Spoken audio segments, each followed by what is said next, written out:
Good evening and thanks for joining us tonight. I'm Josh Egbert. Sarah has the night off. A local service organization is using Halloween as a way to raise money for causes all across Greater Lafayette. The event features some horror stories from Purdue's past. Star City's Hunter Petroviak learned a little more about the event today and has more.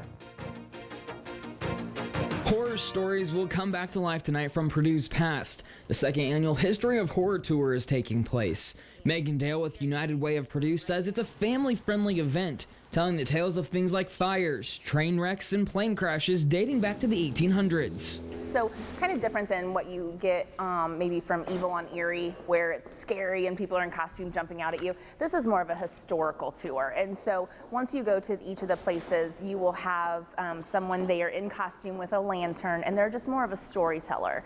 And so it's not so much haunted, and I don't know what those are going to look like, but it's just more of like a historical, eerie kind of storyteller.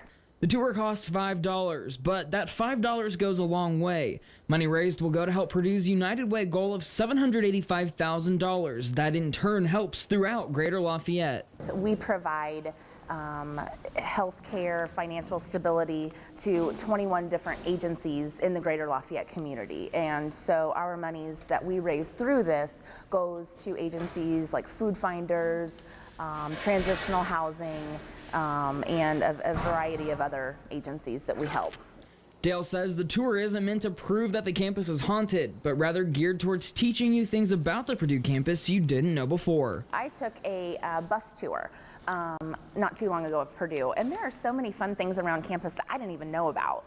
You know, and I grew up here my whole life, and I went to Purdue here, but this is just kind of a fun, you know, as you're, you know, an incoming student, you're walking by the bell tower and you're like, oh my gosh, did you know that, you know, so it's just a fun piece of historical data where it's very family friendly and not spooky, but just I think the darkness and the eeriness of it will make it that haunted tour feel.